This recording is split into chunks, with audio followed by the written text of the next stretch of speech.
Hey, Monday Munch. Super happy you've made it here and hope you'll stay. Or actually, I don't give a fuck. Well, thanks, Jen, for being honest. I don't want anybody to think that, you know. Whenever you see us, we're happy you watch. Indeed. I don't know. I don't know what was just said, but hi. So, ooh. What I had said, Nat, was whenever they see us, I'm happy they watch. We like being watched. Oh, yes, we like peeping toms and stuff. Hashtag exhibitionism, but that's not what we're here to talk about. Hashtag consent is sexy, but I mean, if anybody wants to peep through my window, I'm just saying. So, you have to get a ladder, though. Tonight is all about winks and smiles, unlocking the joy of playful, confident, and mindful flirting. Something we're all good at. So let's just get that out of the way. We're all flirts. 100%. I've been that way since I was 8. I still stand by. Like, I am an excellent accidental flirt. Like, if it's natural part of the conversation, I'll flirt the pants off of anything with a pulse. But if I'm trying to, it's weird and awkward. And I mean, we've all had those weird, awkward moments. None of us have ever pulled off a successful 100% flirt mode without going, "Oh man, did I just say that? Really?" I have never done that ever. Like, I've never gotten embarrassed with flirting. I can believe that. I can believe that. You have to have shame to be embarrassed, and you have no shame, that sweet girl. You're fine. Not really. Like, whatever. Like, but then again, I don't flirt. I tell people exactly what the fuck I want. Like, I will see a guy out in public and look at him and tell him he has a nice ass and I'd like to fuck him. That's my version of flirting. For those that haven't met Nat before, this is Nat. And she's definitely the more blunt of us. That's fine. But when it comes to the winks and smiles and the confident catchings on when it comes to flirting, oftentimes you don't have a Nat. You aren't a Nat. You might even be that wallflower that has no clue how to throw a wink or how to flirt. And let me just tell you, I just had to do that awkward ass wink. Even if you don't know how to flirt, by the end of this, you might have a better understanding and at least have a good, healthy knowledge of when to flirt and who to flirt with. Because like Matt said, consent is sexy. Right? Mm-hmm. By the way, right over introductions. So, hi, I'm Ray. Oh yeah, we forgot to do introductions. I am Mr. I do adult content stuffs. I am also an LGBT youth advocate and parent, and I also paint a lot. Lots of paintings. And she's a really good painter, and you should totally buy her paintings. Yep, we actually can make that happen. So, shameless plug allowed. Totally. If anybody does want to buy a painting, get in touch with us, and we will get you in touch with Ray, and we will get you some paintings. Indeed. Okay. Go ahead, Nat. Okay, so obviously I'm Mexican from Wish, and I am the cheapest whore on the internet. So hello. Hi. Hi, Nat. Hi, Nat. Hi. And I am the one, the only, the Day 6. And I'm here to wish you a happy Monday, and thanks for joining us for Munch. Tonight's going to be a lot more loose than last week. Last week we had such a serious topic. We are all still like, we don't have the spoons to cover anything serious this time. So that's why we're going back to the basics and just discussing how to interact with people that you're attracted to in a positive and consensual manner. That's right. The only spoon I have is for ice cream. Man, I'm jealous. I want some ice cream. What flavor is it? Just vanilla. It's so plain. Oh But my it's god, not I would. just vanilla. It's Turkey Hill vanilla. It is okay to be vanilla. I'm just. It's the only I want spoon some. I have. The only spoon I have to use on other apps. Huh? Wait a second. What? I said, So, the only spoon I have to use on other apps. Oh, I thought you said unwraps. You said other apps. And hello. Hi. And just because I know somebody that's watching this at some point is going to get triggered like a motherfucker, this munch is brought to you by Bud Light.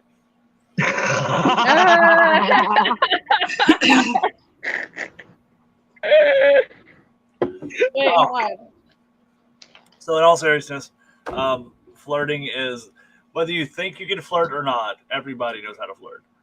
It just depends on your level of attraction and who you're actually attracted to, because that part of your brain kind of opens up to it.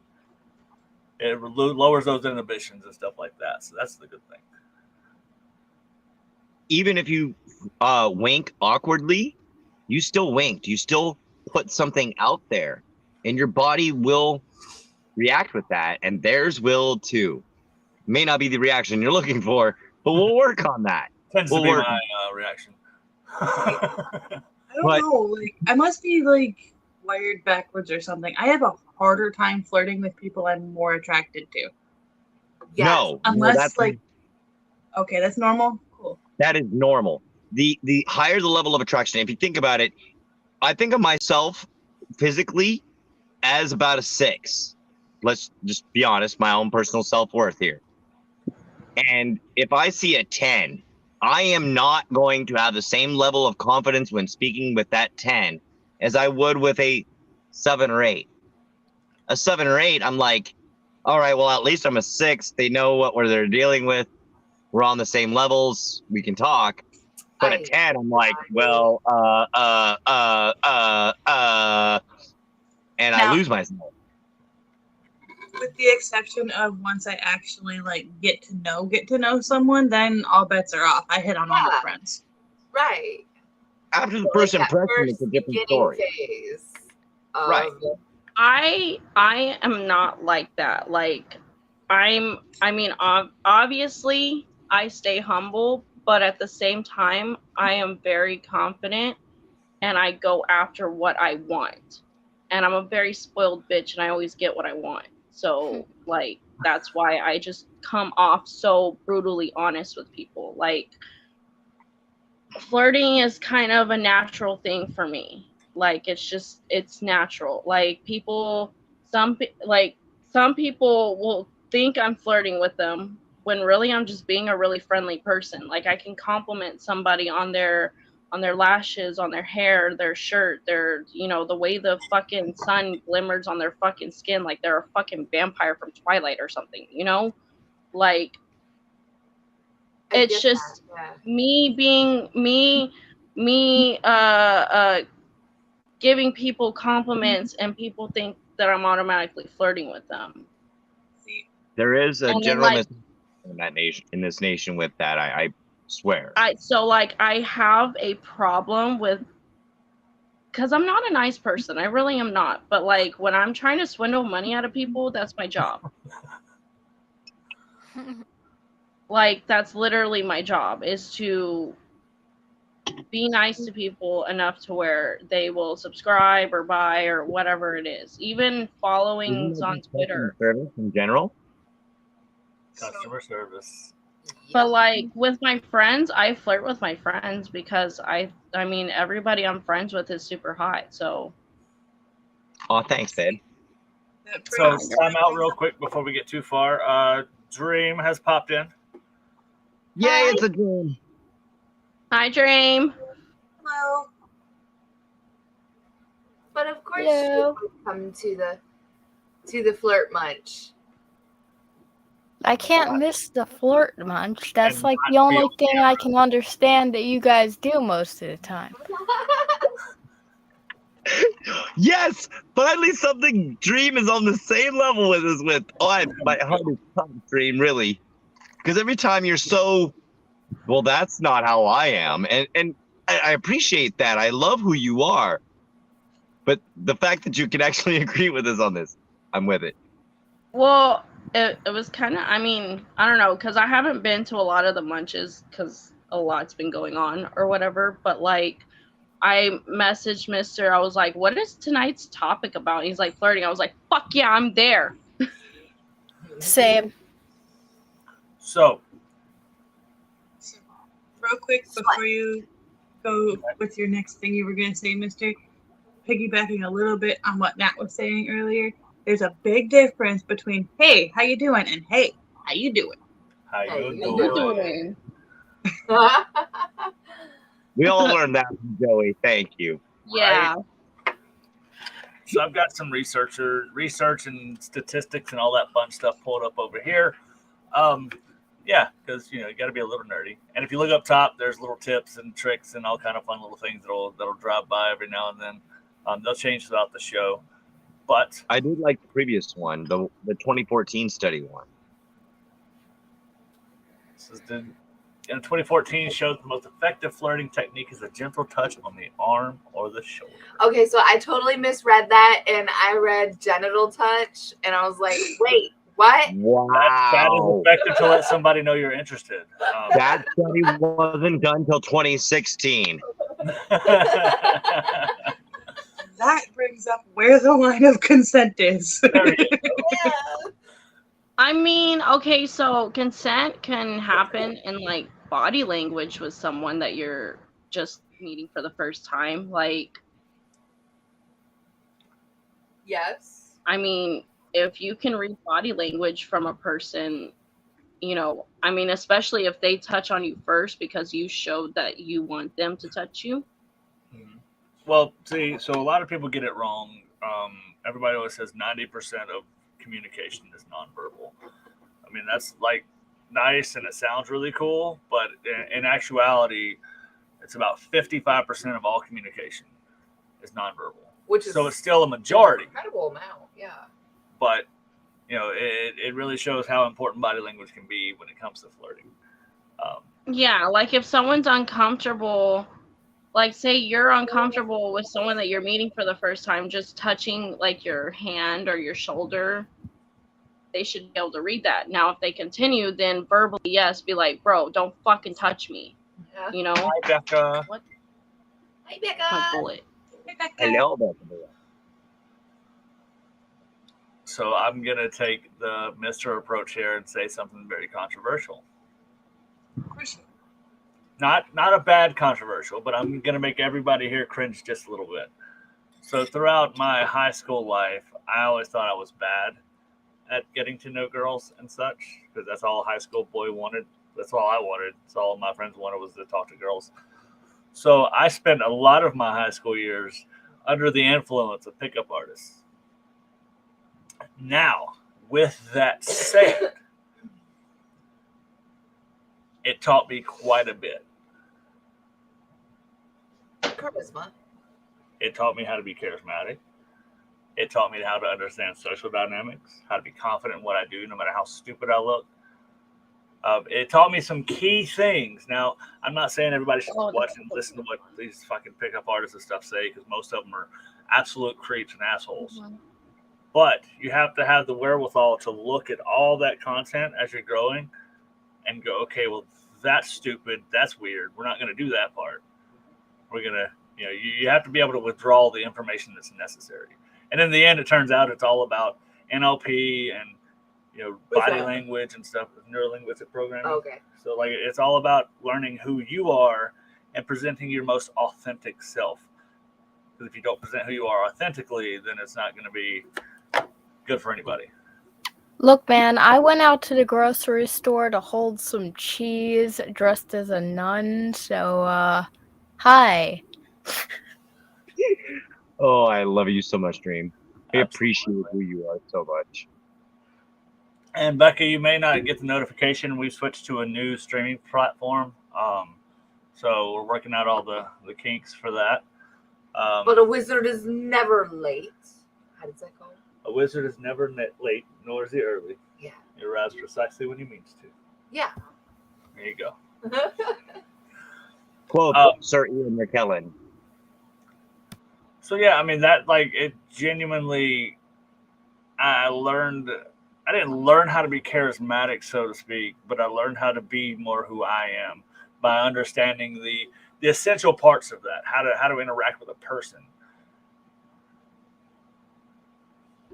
Yeah, I 100% agree. While I didn't, sorry, Ray, go ahead.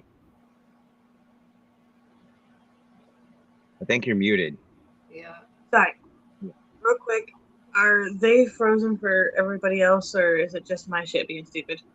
No, Mr. and Jen, your video is frozen. Your audio, of course, is not. Your audio is fine, but I don't know what's going on with your video. But you're even resetting it. You always saw your camera go off and go back on to the exact same picture. Give it a 10-second reset, Mister. Lowered resolution. Is that better? No, Negative. are you looking something else up? Because that might be why. Nope, I'm in it right now. And I really appreciate Becca for popping off with this comment, saying that's how you can be the most sexy, is being authentic. I was never under the tutelage of a pickup artist. I was always my most authentic. And I was one of the lucky ones to have the self-confidence to just step up to the plate at an early age and have the ability to talk to anyone under any circumstances. And that has led to a lot of positive interactions because my authenticity has been there and been received well. Sorry, I know what you were saying was serious, but I'm giggling because now it's frozen on Jen's butt. On my butt? Yeah, I mean, none of us are complaining. Right. Sorry. For those of you that are listening to this in the audio form, that's out on what you've seen. But yeah, on host's camera, decided to freeze out on her. Huh. Boy, use the mute button there, Nat. Yeah. Only when you're doing the crosstalk, because we're trying to continue the flow of the podcast, etc. Anyways, when you go to flirt, one of the ways to build confidence in yourself that I can recommend with all my chest is remember that you are every bit as human as the person you are interacting with. So be as authentic in yourself and confident in your own authenticity. That will take you leaps and bounds, regardless if it feels awkward the first time. Trust me, if you get the giggles from being that awkward, it will still lead to a better interaction. Even if it doesn't lead to a permanent interaction, it will lead to a positive interaction. Giggles are cute. Now all we see is a red box, mister. I don't know. So we'll be audio for now, I guess. I don't know what's going on with my shit. Yeah, so. I swear we're not being naughty over here. I mean, you do you, boo-boo. And I'm afraid if I kick us off of refresh the screen, it's gonna crush the whole thing. So I was like, no, we'll wait. Valid. I don't like being in this position. Can we change positions? Thank you. My bad. I literally I thought I was muted the whole time I was talking to Ro. My bad. I didn't mean to cross talk. No worries. Just tell Rel I said hey. We're smooth as sandpaper. He can hear you.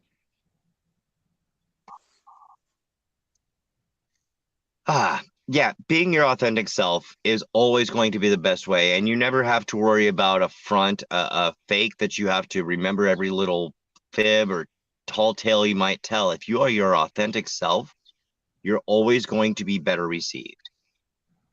That, and you build more genuine connections by being your genuine self. Like, if you're putting up a front, you may have a connection with somebody, but they're not connected to you. They're connected to who they think you are. Right. It's kind of like catfishing on the internet. Exactly. And you don't want to catfish anybody. You want to be yourself and say, hey, here I am. How are you?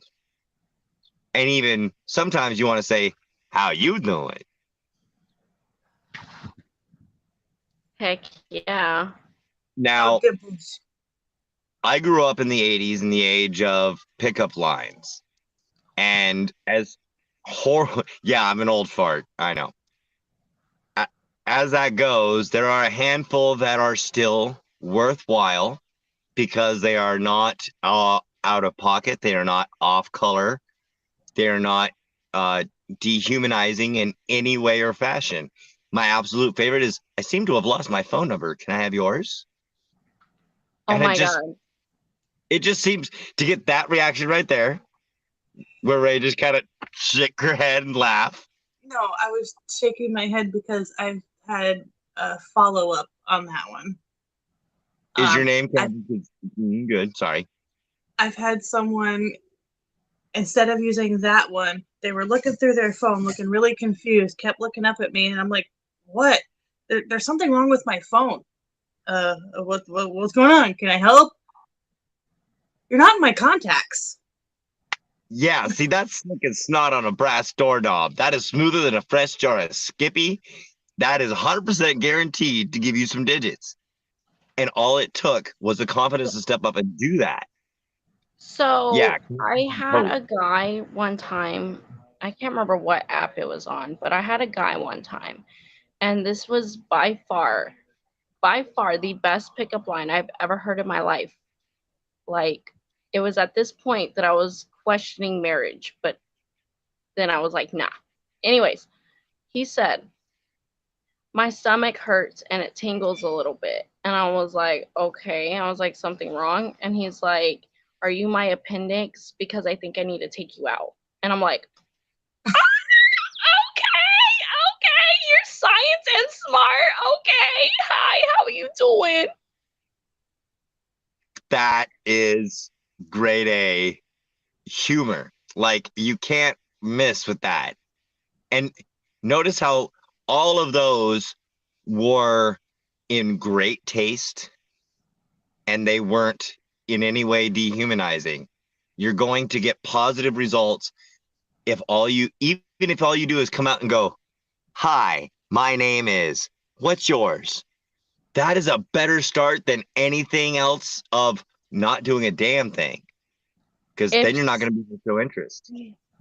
If someone comes up to me and says, hi, my name is, I'm going to be like, my name is what? My name is who? My name is Chicka Slim Shady.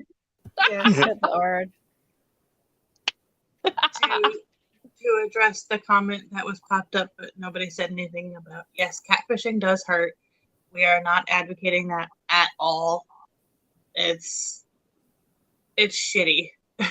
I mean, some people think I catfish with my pictures just because I don't look like a fucking Victoria's Secret model every fucking day. 90% of the time, I look like a homeless person who hasn't slept in 6 months. Mood. Yeah. Even People that, think I though, that's a little bit different because naturally, when you're sitting there taking pictures, of course you're going to present your best self, your best visual self to the pictures. It's a completely different thing using someone else's pictures or things like that. Like, impersonating someone else is completely different than presenting the best version of yourself in photos.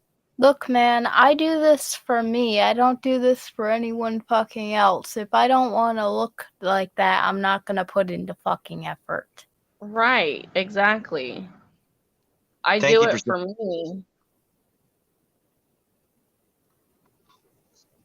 What is our next banner there, mister? As I poke into the void that's not here. Yeah. You did good.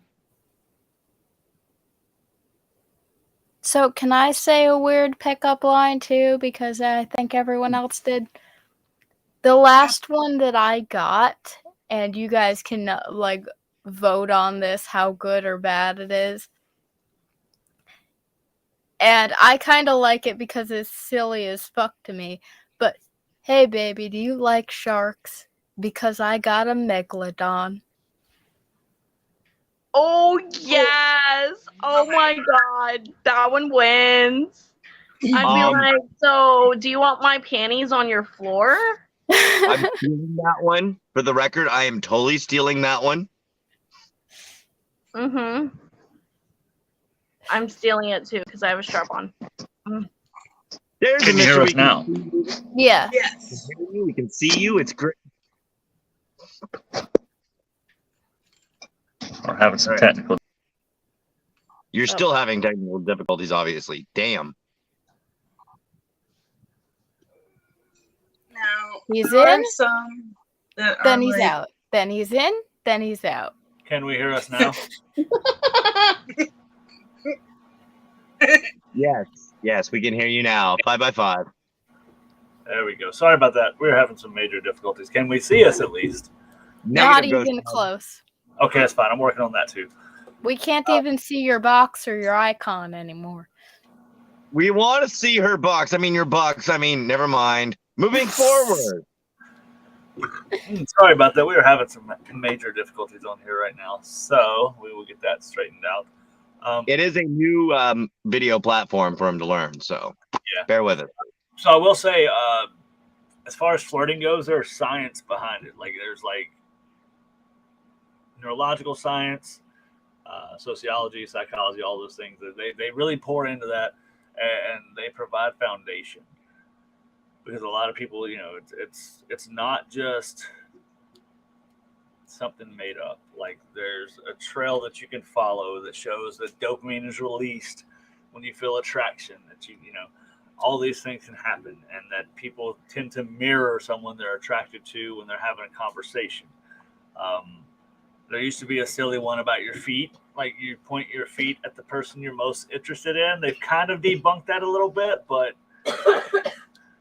yeah, go ahead. It's not feet, it's hips. That's what I was getting. Yeah, I was gonna say it. They debunked it a little bit because it's not your feet; it's the angle of your hips, and that becomes from the biological need to mate and reproduce and all those things. So, like, all these things factor into it to be science, and it's fantastic. Women who display 35 or more flirting signals per hour are more likely to be approached by men than those who exhibit fewer signals. 35. Now that is an MFT. I could think a female presenting person could drop two, and have a male presenting person salivating in a heteronormative situation. Oh yeah. Absolutely, but I'm saying so they suggest that 35 is like the one that's going to get them up. I could walk down the street and get 5 guys flirting with me. I don't think I need 32 signs. Just because you live down the street from a Five Guys burger joint doesn't mean you get that privilege, okay? How the fuck did you know that? Shut up.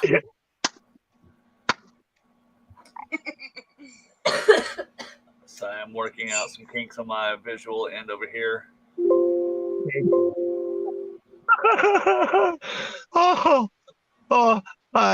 Hi, hello. So Dasix has reached the giggly stage.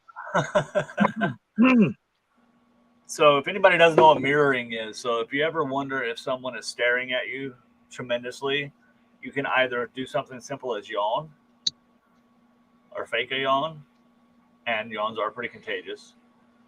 You can brush your hair and watch for them to do the same. They can't see you, mister. I know, but I don't have You don't hair. even have I don't any have hair. to brush, so it's He's okay. brushing his hair. He doesn't have. Yes, it's a beautiful flip. Oh, that's great. Let's see. Sorry, guys. Give me just 2 seconds. The answer to that is Becca, yes. I've interrupted you. I'm So, sorry. With mirroring, I'm pulling up my other software right now. Sorry, guys. That's following through. Can we see me now? No. Negative. Motherfucker. whatever. Don't say motherfucker is a bad thing. Yeah, if it wasn't for motherfuckers, I'd never get laid. Alley-oop and swish. Love, love, love. But there's absolutely a correlation. So, and this is more towards your quote unquote shy guys. It's going to take obvious signals from somebody if they're not in direct communication with them. If they're staring at them and then, they have the hair brushed and then they kind of smile, it's all these things have to build up for these more introverted and shy people. Oh my God, you just described an emo guy. Pretty much. So, Oh my God. Them scene kings. Oh my God, they're my shit. I want to break into this point for a second. Your shy, quote, emo guys. To all of you out there that are shy and have issues flirting, please understand, for those of us that are experts at it, when we see your sweet, innocent flirts, it is very cute and we like it even more. So please, to all those that are thinking, well, I'm only a 3 or a 4, but the crush of my life is a 10. Step up and swing, because they will still find it cute. 10 out of 10. Look, if some kind of cute emo boy tries to flirt with me, I am 100% gonna be head over heels. At least for the amount of time we're talking, okay? So, cute emo boys, come here. Yes, come, my darlings. Oh, So- yeah, we're charged for this little segment of voiceover. Have you boys gotten off yet? Oh, just starting, but I'm more of an expert, so. So let me ask though, what brings that on? Like, what causes you to be that way with certain things? With the emo kids, so to speak, or the emo guys or the girls and stuff like that. What was the question? I'm sorry. What causes you to be that way completely? You asked the question to the wrong people, Jen. You needed to ask the female presenters if they had gotten off yet.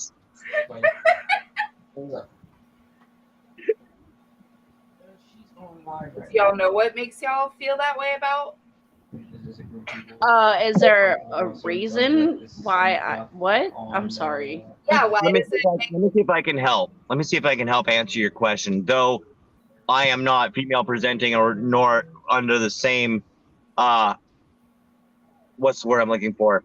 an emo spell? Cloud of love that it is for the quiet emo boys. Though I do like them, don't get me wrong, because I like all genders. Okay, wait. I'm sorry, I didn't mean to interrupt you. I think you're asking why am I attracted to shy emo guys? Yeah, Yes. what brings that up? What makes you feel that way? Okay, it's because most of the time these shy emo guys are not even innocent at all. They're very humble about themselves. They don't think that they're too cocky. They literally look at themselves like they're emotionally unavailable. They are mentally unavailable. And I love that shit. Like, I love emotionally and mentally unavailable people. Look, I just want a cute emo boy that I can lift up and rest on my hips while slamming them against the wall and having them look like, while I'm there. Also, I got this whole thing from going to Warped Tour, so that's a whole idea. So now let me bring up a little pushback on that. Imagine me saying the same thing about a cute little redhead. I'd love to just have one so I could snatch her up and slam her up against the wall. It's not nearly as though, is it? I'm just gonna make it very clear. I will do the same thing to a cute emo girl or cute girl in general. I'm just saying, like, I'm not little, but hi, how you doing? I'm just saying that I can go back to my hairstyle and I still have some clothes back from when I was a scene queen. I'm just saying. So now let me ask though. So we look at, as far as society goes, the aggressiveness that comes out of things like this. Give me just a second. I'm working on getting switched over to. Before we go to the aggressiveness, we talked about. Oh, there you are. We talked about the shy emo guys, but what about the shy nerdy guys? The shy Oh my nerdy guys. Shy nerdy people. Shy guys in general and shy girls, good lord, you got me bad. What the fuck was I trying to say before you said that? Sorry.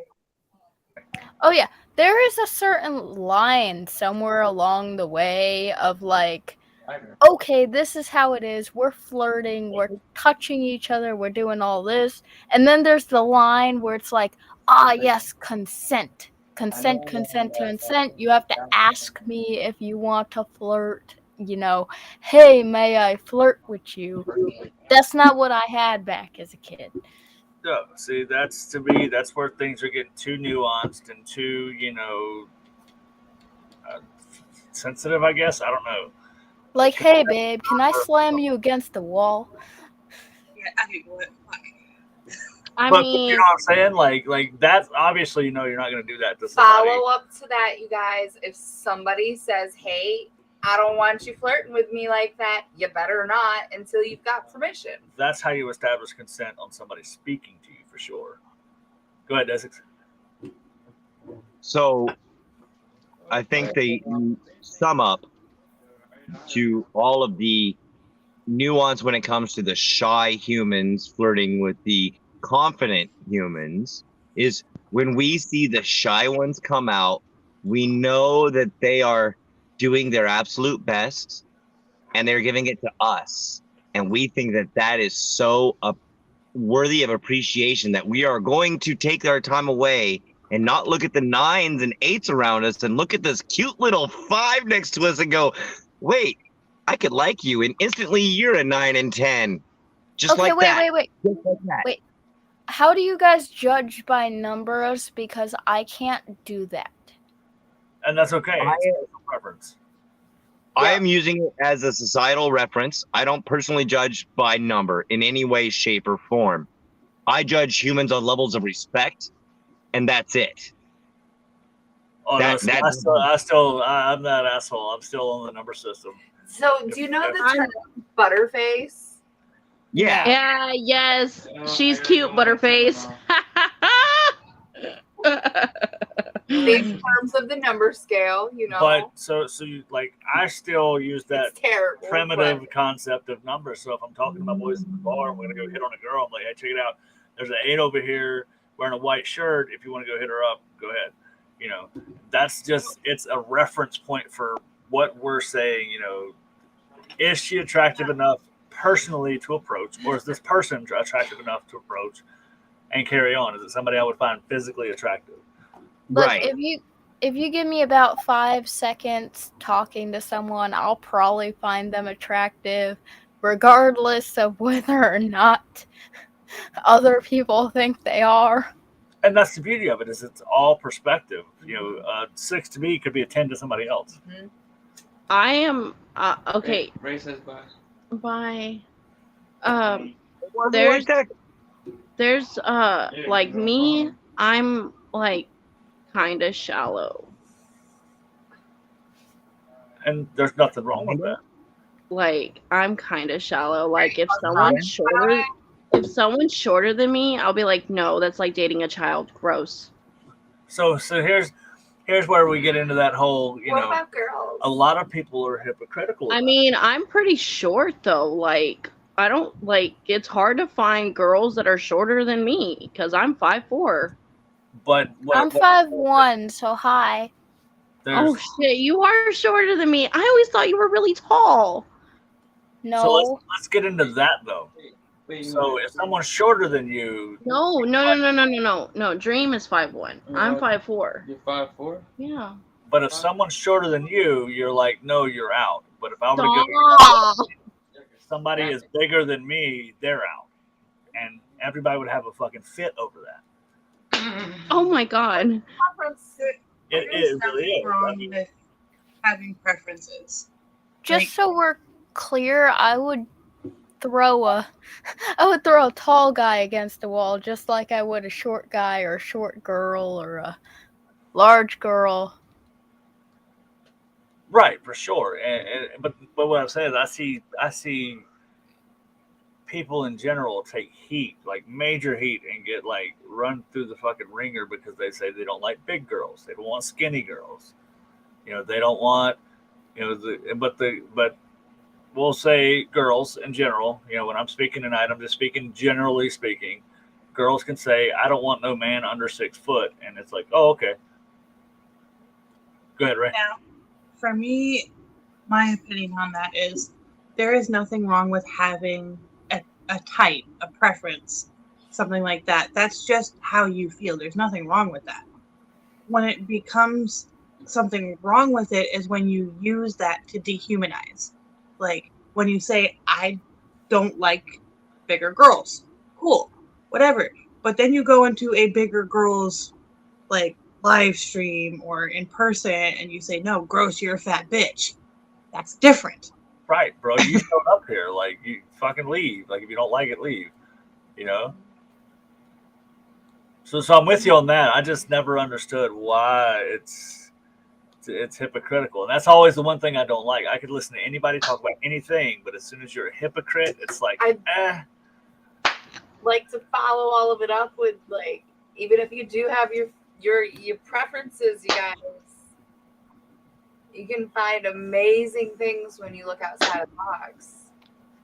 Sorry, guys, I didn't consent to your degradation, Kink. I think Day6 really wants to say something. Go ahead, Day6. I have about 25 things I want to say and only about 4 things I'm going to say. Start with the 4 and then keep going. All right. So, first off, to Facebook user, I'm sorry, we can't see your actual name. Being tall female sucks, though. Y'all are lucky. There is always Rule 34. There is always something out there for everyone, period. I'll stop. My brother popped into mind on that because he's 5'3" and his first wife was almost 6 foot, and they were cuter than hell. And then when it comes to the heteronormative social structure of rating women on a physical basis, this is a horrible, horrible way, but it is an easy, relatable way. I hate to use it, but I use it because there are members in the audience that will understand. And yes, to each their own with preferences. I could look at someone who would be a 6 by the American scale and go, no, bitch, that's a goddamn 10. Shut your mouth. Because something about them just tickled my personal fancy. And so it's a horrible way, and I don't like rating humans in any way like that because I'm as worthy of love as you are, and that applies to everyone. I kind of want to ask the question just because I'm curious, but on a scale from whatever to whatever, what would you guys rate me? Oh, absolutely fucking whatever. 42. I'm going to go with a whatever. Yay, I'm a whatever. You said whatever to whatever. Definitely on a scale of 1 to 10. On a scale of 1 to 10, I would rate Dream as a 15. I'm sticking with 42, and those that know. You guys are making me blush. What the fuck? Well, we can't see you. I've been blushing for like 10 minutes now, though. I'm just saying. Go camera. If it'll help you blush less, I could give a quick little story time on the last person that asked me to rate myself. Go for it. Yeah. So somebody asked me how cute I was feeling on a scale of 1 to 10. And I said, well, I don't do numbers, but on a scale of rabid raccoon to princess, I'm a baby trash panda. That is fucking adorable. Oh my god, that's like mood every day. Yeah. Abso-fucking-lutely. Those things are adorable. Like, fuck, you cute as hell then. That's why I want one. I want a fucking trash panda as a pet. Possums are better pets. Listen, I'm cute. That's the point. But no, so like, Oh, I went back. I thought I would have saved your spot. so Ray, you're cuter there, originally, Taylor. we all know the phrase "beauty is in the eye of the beholder." Beer holder? Oh, wait, Beer holder. The beer holder. The beer holder. But no, and that really holds true. I mean, what beauty is all subjective. Truly, there are people that could look at Megan Fox and Scarlett Johansson and be like, ugh, because it's not their style. It's not who they like. So to say that on a personal scale of what I think I am, I could never rate that because she thinks I'm hot. You know, people think I'm attractive. People think I'm unattractive. So to rate myself would depend on the company I'm in. You're a hotbed. In this company, you're pretty highly rated there, mister. Yeah, you are hot, and I just want to chime in and say, if beauty is in the eye of the beer holder, it is everyone's beautiful at that point if you're that drunk. Oh my God, I agree on that. Like I said earlier, tequila is my shit because it can make a 2 look like a 10. So how do we feel about the mermaid manatee theory? I'm 100% behind that because rum is a thing. Do you guys understand the mermaid manatee theory? Yes. So I always wondered about that as well. I've seen it work in my own brain to where, you know, I've met somebody, they're not attractive, but I've spent a lot of time around them. What is the mermaid So theory? the mermaid manatee theory is, so it's, I don't know when it started, but it's based off of what they used to say about sailors and how mermaids got started. They would see manatees and they'd be out at sea for so long and have no one else around them that from a distance the manatees would look what they would call mermaids and it would be beautiful. So after you spend an exposed amount of time with someone, even if you don't think they're attractive, you will begin to feel an attraction towards them. That is called cock blocking, and if you get cock blocked that badly, where you think a manatee is a beautiful mermaid, There's a little bit more scientific and historical evidence to back all of this up. One, manatees very rarely actually surface unless they're close to the boat. So it was the tail of a ship that has got a 10-foot off the water level deck looking down through water as they pass by, and water refracts it. And you're, like I said, you're going to couple this with the fact that these sailors couldn't drink water. Water was hard to transport and keep clean, but rum was not. And rum would still hydrate you enough to survive and leave you smiling at the same time. So when you're drunk half the time and you're looking through the water, especially at night on a moonlight, you know, a full moon, and you've not seen a lady in 6 or 7 months because that's when you left England and now you're in the Caribbean, yeah, you're going to think that what's passing through the water could be something that you could poke your penis into. But it was actually the most docile, awesome creature of that area. And when we talk about scurvy, that's a wholly different thing. That's a vitamin C deficiency. That's because it had no vegetable matter in which to consume. That's a whole nother historical lesson. We're not here for history lessons. We are here for flirting advice. So, Talk nerdy to me. go ahead. I just said talk nerdy to me. Oh, talk nerdy to me. Stop, say it to me. Charisma unleashed, building confidence. So, Confidence is, yeah. I confidence. want to start off on this one just because of the word you use, and I want to throw it out there to all the nerds who sat there and did your own stats. Let's take your charisma from that 9 to the 15 and let's put you in the bard status. And it is really simple. All it is realizing that you are just as human, like I said earlier, as the person you're interacting with. When you can realize that they make the same mistakes you do, you can feel free to make the mistakes and even throw that awkward wink or that light touch on their arm to let them know that you're interested. And that charisma is all how you present yourself. It's not something you're born with. It's something you can build on. It's something you can, like, every day sit there honestly in the mirror and say, you are worth it. You're awesome. And try those pickup lines. And they'll get there. Speaking of, I believe.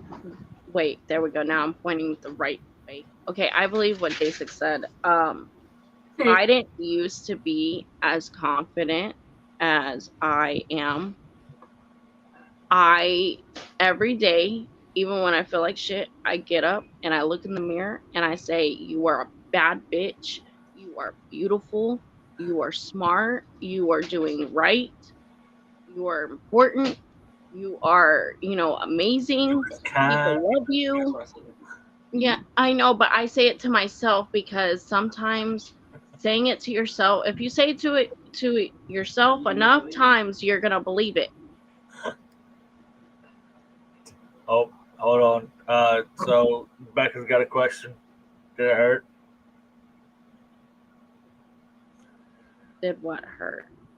Telling yourself that. Oh. I mean, I can understand with those of us with abandonment issues, that could be a hard hurdle. Okay, no. I knew where that was going. That was a nice alley-oop. Good job there, Becca. Ow. I got dunked on. So there was a study in 2015 that showed that people that do practice self-affirmations are more likely to exhibit confident behavior. I mean, that sounds like common sense, but there's actual science behind it.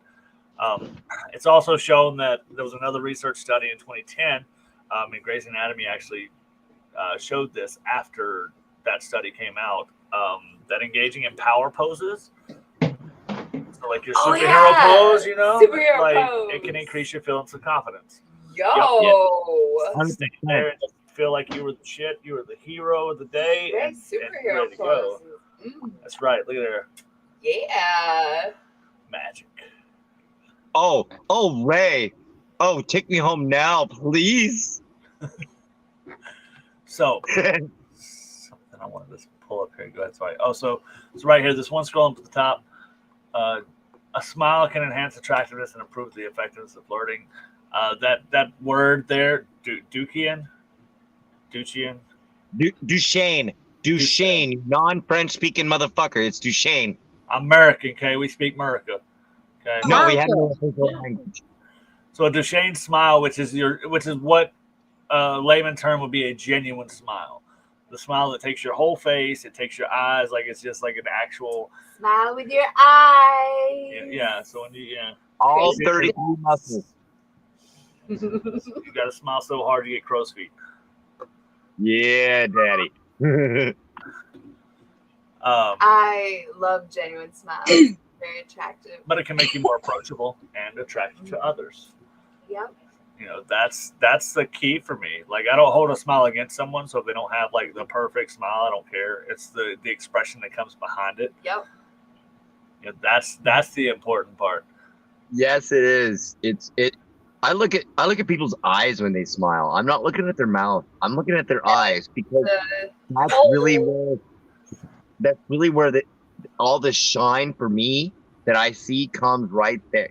And here's Miss Ray covering her eyes, but she knows that when she's exactly like that, it just tickles my heart. I love you. Due to having shit teeth, I don't smile with my mouth.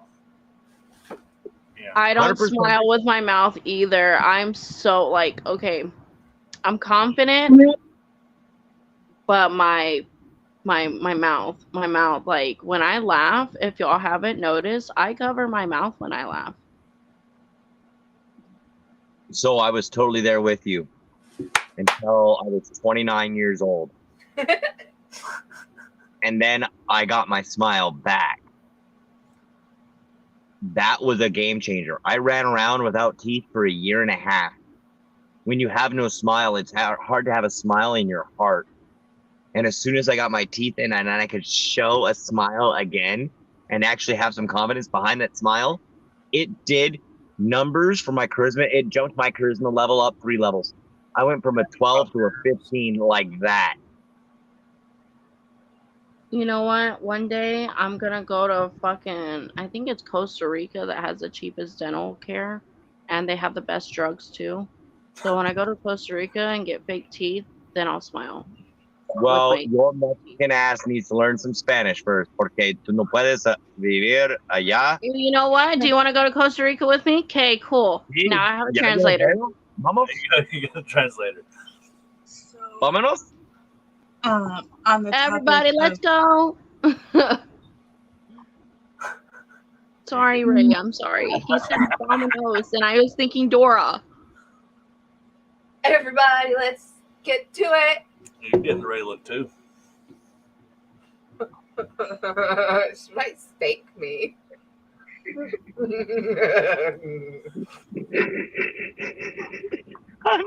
Oh Lord! What's you see? Look here. I remember the magic.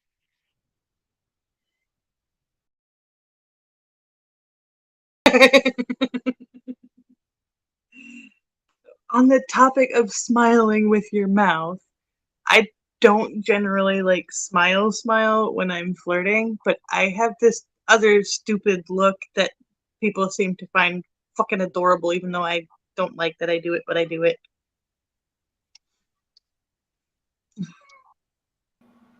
That smirk with the hair, you're like getting the emo kids just dripping right now.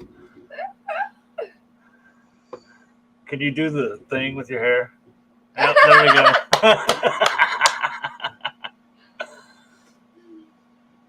Did it like permanently mute you because I hit mute? No, I'm muted because I don't know why I'm like totally hot mic. See the yellow box? Oh yeah, it's fine. It just does that every now and then. Okay. It picks up like random sounds too. So the little exchange you've all seen from us, that would be what you would essentially consider banter. So being able to bullshit back and forth, have a good time. You know, they're over there needing a translator and he's still talking in Spanish. It's basically when you're banter to me, my own definition of it is being able to be a smart ass with your friends or to build a connection with it. Well put. To be playful. You know, I don't know. Read Gilmore Girls. Gilmore Girls? You said read Gilmore Girls? That's a book? No, I said read. Oh, I was about to like read Gilmore Girls. Like, that's a fucking book? Who wasted paper? I mean, no, it was a screen. It got some screenwriting, but no. Banter. And also, especially if you have a bit, if you already have the rapport with a bit with someone, your shoes are already in. I don't care what kind of level you might have had of flirting before. If you have a bit with a coworker, then you have some level of attraction that you want to throw at them, and you've already got the bit down, you are in like sin, son. Mm-hmm. Like we got it's us three guys at work. Now it's me, Brad, and Zach. But you know, we'll walk in and we're just working, and somebody start complaining, or we'll do something stupid, and it's like all three of us at the same time just look. It's three guys being dudes, and we all say it at the same exact time, and it's just a connection. We just know when to say it. We know how to say it, and it's just we built that to be able to go around with it. So, you know, those connections can be built. You can build those inside jokes in a night and an hour of conversation. So it doesn't mean. So all I heard from what Dasik said was something about attraction to coworkers, and I have a whole story. Oh boy. No, we're gonna save that for the aftermath. Just pin it. Can you pin it? Yeah. If y'all remind me. I will remind you. Coworker host story pinned. Got you. So I have like a topic question, you guys. Does your flirtatious doings mean that you want to put on with somebody or do it with somebody? Me, no. I can flirt with the fucking wall. Like that sexy fucking beautiful wall. It's got nice so many cracks in it. I could fill them cracks. Anyway. I've been paid to fill cracks, just saying. With my cock. But what about you guys? Is that? Oh no, I flirt with anything. I don't care. I flirt with my dog because it just makes Ms. Ray, please tell us what your flirting means to you when it approaches others. So for me, it depends on the level of flirting. Like if it's just the back and forth banter, the smart ass comments, the random compliments, that's just how I interact with people. That's if I like you, I flirt with you on that level. But if we're getting into deeper flirting, like me touching anywhere other than your arm, like genitals. Like actual, like, well, I can't even say explicit comments because I say that to my friends too. Yeah.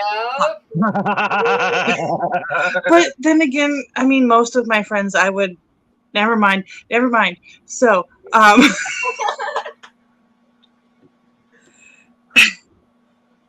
it depends on the level. Like, if it's more explicit, more like physical, that generally shows that I'm interested in moving things to a physical level. If it's just back and forth joking, but I haven't touched you at all, I don't want to.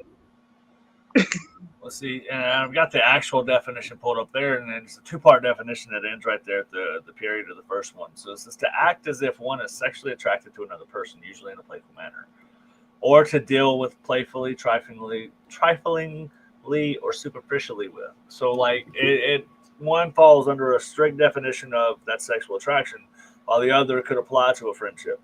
So I mean, if you have that playful banter back and forth with your friends, you are technically, by definition, flirting.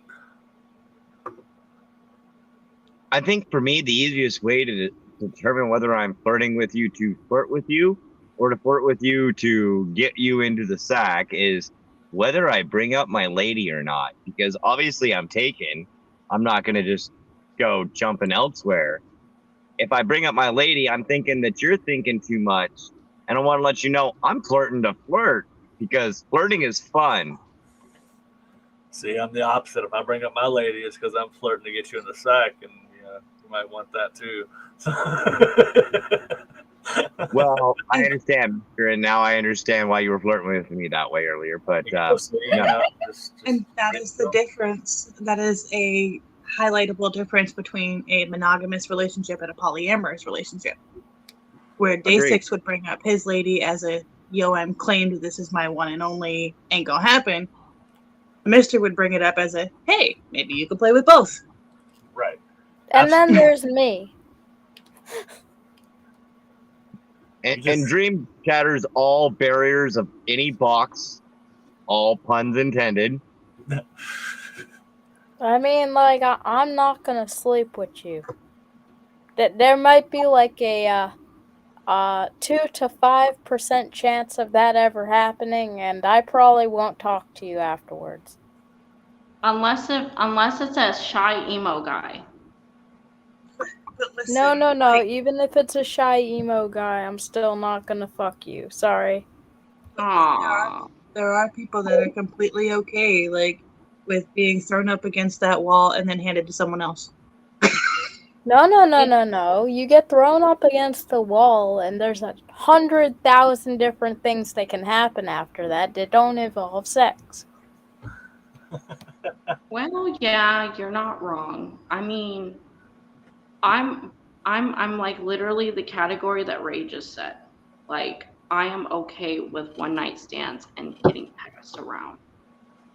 I like that shit. 100%. Oh yeah. So actually, day 6, your concept of flirting is. So I went to Merriam-Webster, an actual dictionary source rather than Google. Right. The second definition is more on what you do and less on what I do. The flirting is to behave amorously without serious intent. Right.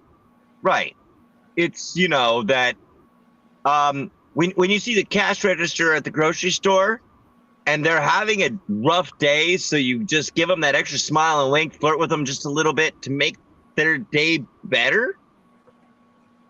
It's not a wanting to go home with that person.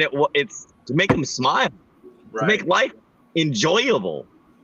And to me, if somebody flirts with me, oh my goodness, did you make my day? Did you just make my day?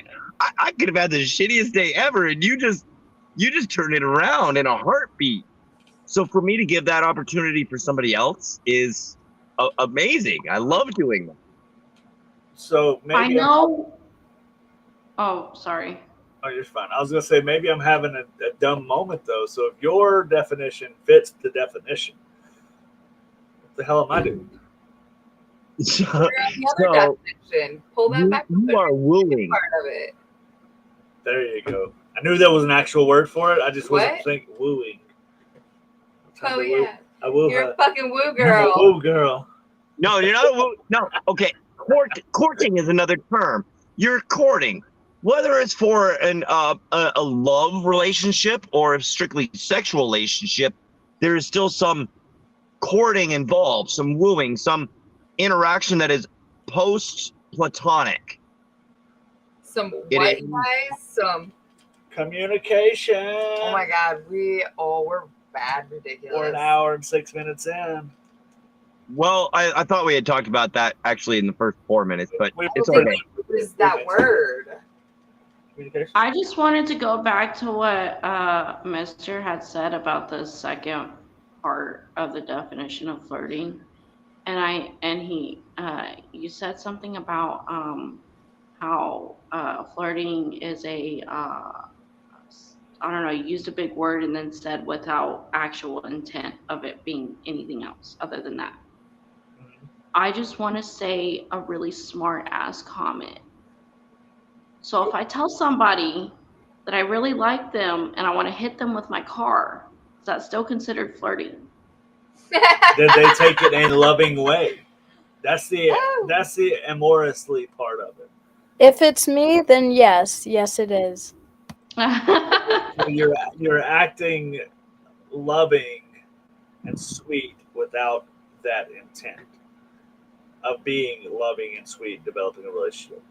Okay, so on a serious note though, like I think I get it now, because a lot of the times when people tell me about their ooey gooey lovey stuff with their people and stuff, Yeah. I tell them, I'm like, oh my God, it's so cute, makes me want to puke. And they always take it as an insult. I'm like, what are you talking about? That's a compliment. I love puking. Well, see, that's just the part that's a part that they learn and they get to know, you know? Potty break. Damn, Jen, really? Ow. Yeah. Your man's got that kind of an ass, and you've been holding out this whole time. I haven't been holding out. Nope. It's there. His ass, let me just say, is a munchable.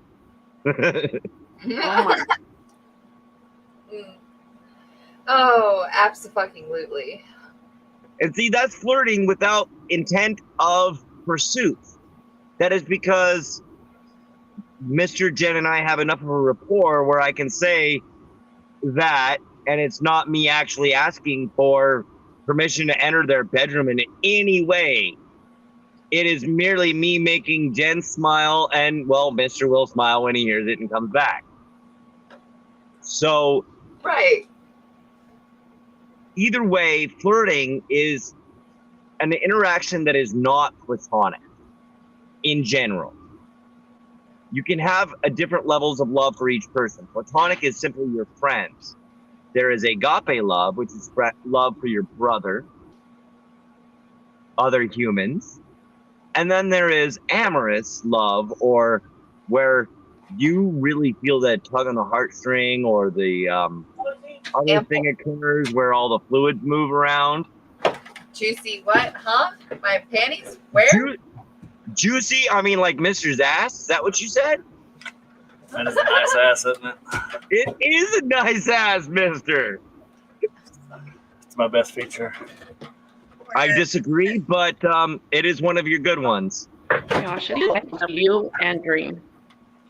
Flirting, like, can be taken wrong too. Like some people can take just the back and forth banter as more than it is, but they can also take it as less than it is. I have had more than one experience where I have actually been flirting with the intent to pursue, and they took it as just being friendly. Right. That can be an issue. I've read some dumb stories of people that just missed the mark, like completely missed the sign. There was one I read on Reddit. Matter of fact, last night this guy was talking about this girl came over, a friend of his, to stay the night, and she was like, "Just so you know, I don't sleep with a top or panties on. I sleep naked." He was like, "That's cool. No big deal. I'll sleep on the couch so you're more comfortable." I wouldn't have seen that sign either. But I'll sleep on the couch. okay. I'll sleep on the couch so you're more comfortable. Well, here we go. So he said about an hour or so later, she comes. I can happen to personally attest to neither Mr. or Jen pick up on very many signs. Oh no, I am oblivious as fuck. But so he says an hour later, she calls him in there and says she's cold. He said, "Of course you are. You're naked." And he went and got her another blanket. Oh, okay. So come on. Let's hope he's not borderline personality disorder, so he just has trouble reading the room. But yeah, those are clear and obvious signs of consent without actual verbal saying, "Come fuck me," consent. Okay, but you don't have to accept that if you don't want to, regardless of whether or not he knew. If he didn't want to do that, then it's clearly he didn't want to do that. Oh no! He regretted it. Those are stories about signs you've missed and regretted and just didn't catch. So felt like a dumbass afterwards. Yeah. I was like, "Oh shit!" Like, I love you, Jen and Mister, but that was another blatant flirting that you missed right there.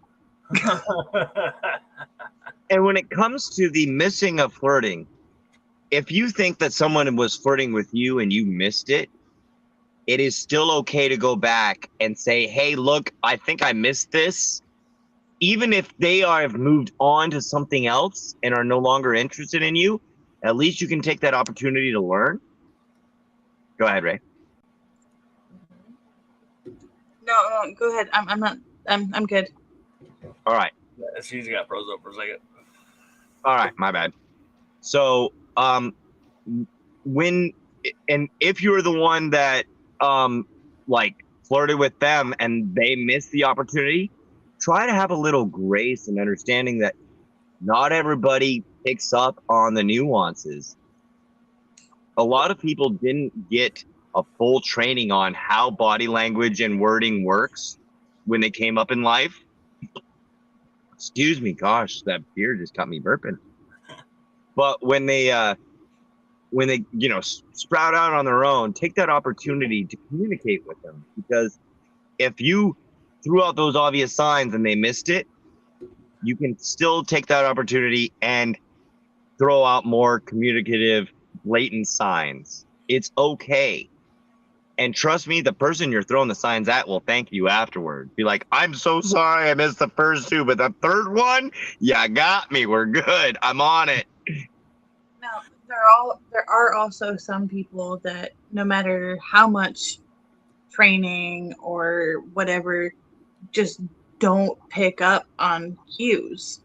A lot of neurodivergent people have that issue where if you want to actually flirt with somebody that is neurodivergent, a lot of times, not all the time, but a lot of times you have to be point blank blunt.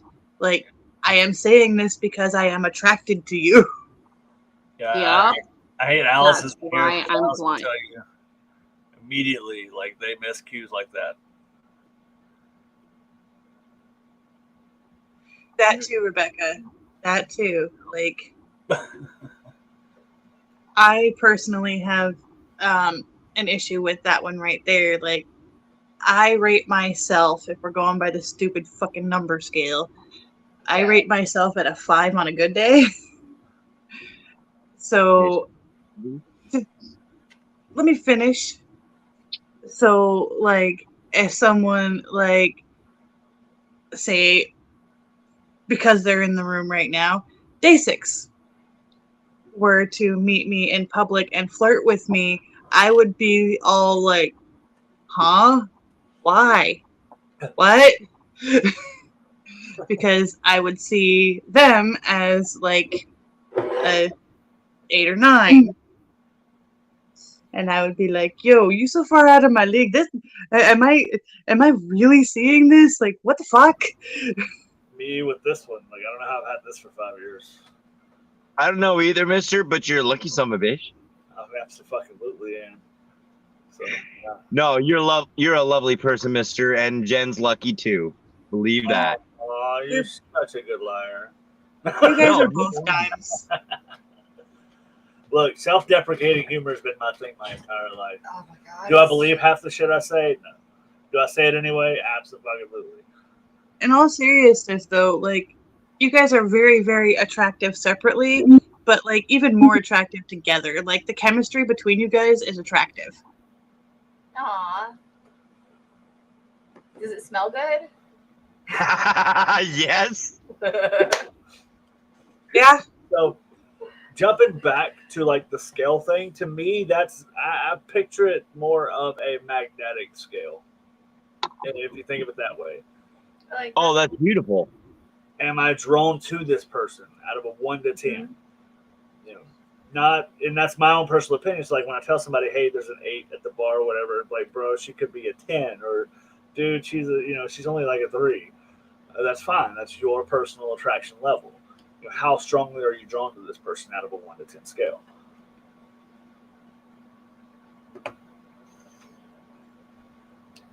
yeah, like, Yeah. so you guys talked about liking to flirt with or be flirted with by your little emo things. I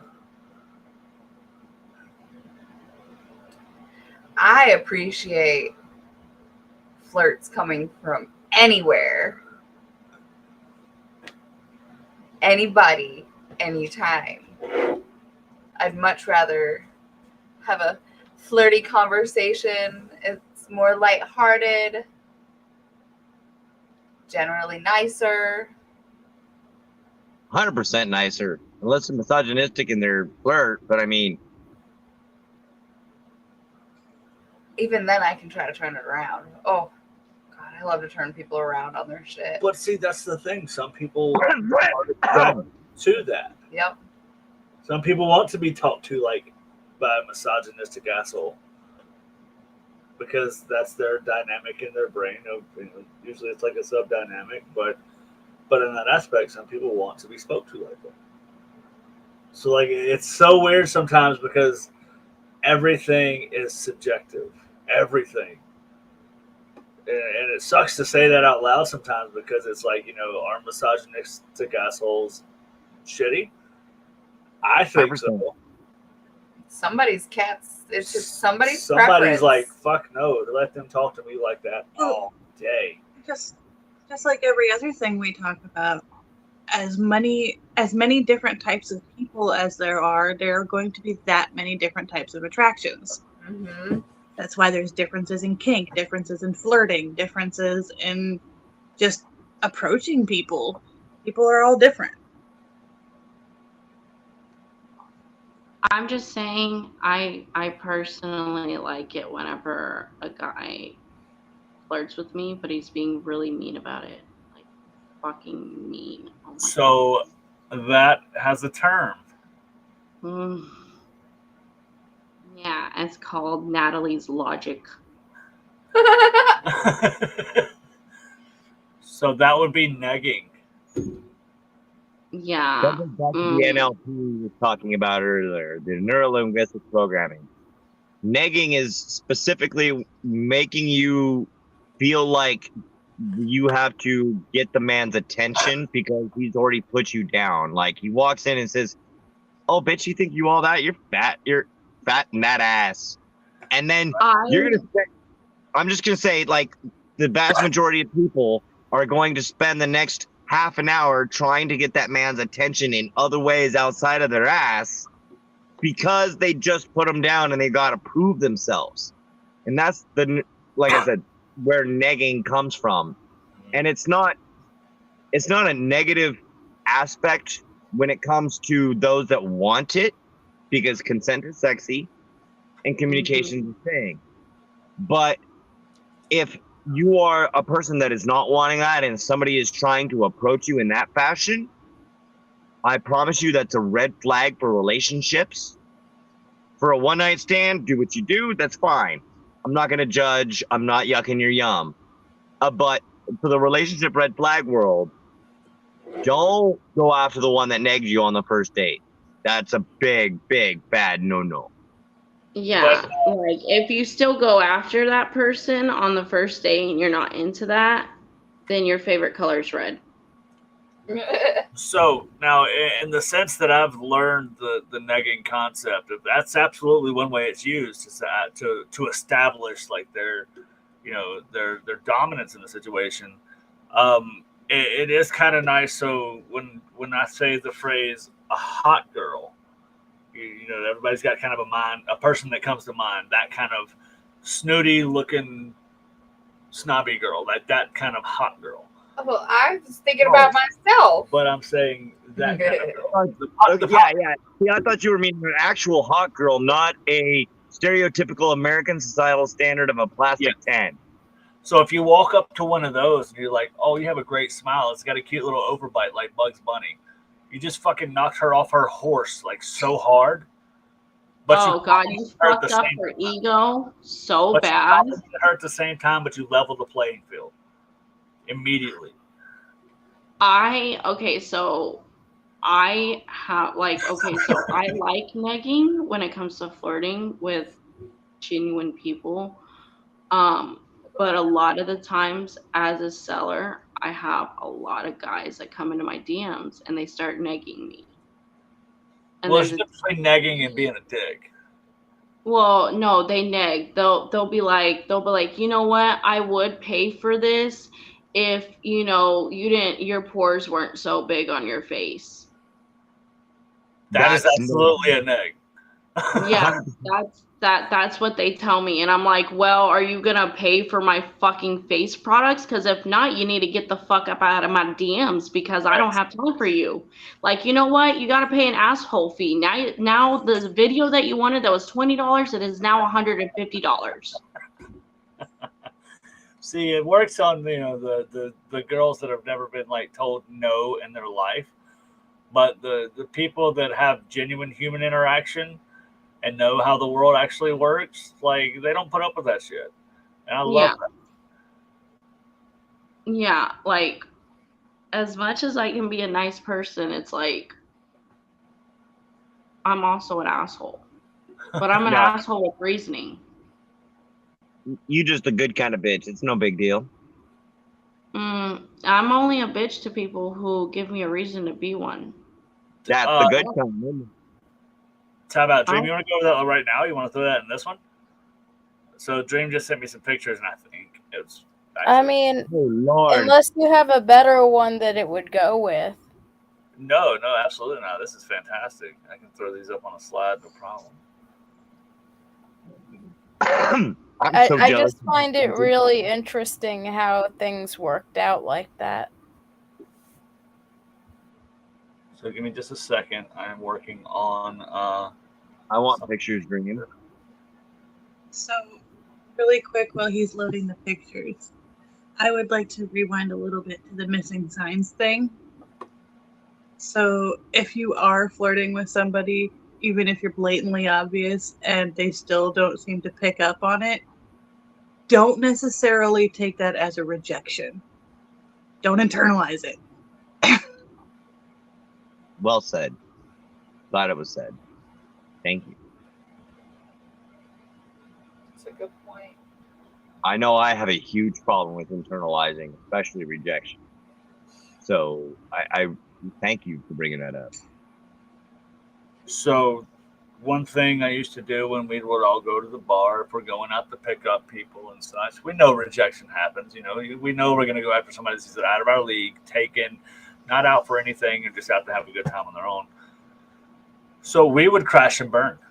That was like the whole goal of like the first hours. Just go in and just make yourself look absolutely fucking stupid so they say no, or they tell you to fuck off, or they ignore you. Because after about an hour of that, you're like, whatever. Who cares if I get rejected? Get all that shit out of the way. Exactly. So blatantly tell your friends you're hitting on them 2 or 3 times, and then wait until your confidence is built up. There you go.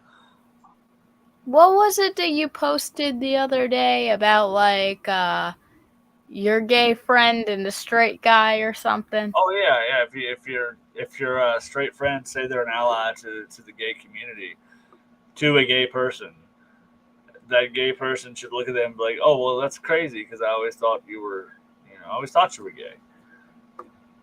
And they're going to have one of two reactions. They're going to be immediately fucking offended, which means they're probably not the ally you thought they were.